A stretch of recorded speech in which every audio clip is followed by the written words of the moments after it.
Sinampahan na ng kasong murder si Luigi Mangione, ang suspect sa pagpatay kay United Healthcare CEO Brian Thompson sa New York City.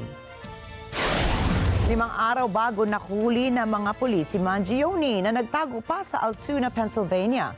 Ayon po sa inisyal na ulat, nakita ng isang customer at empleyado ang suspect na tahimik na kumakain sa isang sikat na fast food chain. Napansin nilang kumukha ng suspect ang litrato ng gunman ni Thompson, kaya kaagad silang tumawag ng pulis. Kaya nahuli naman itong si Mangione.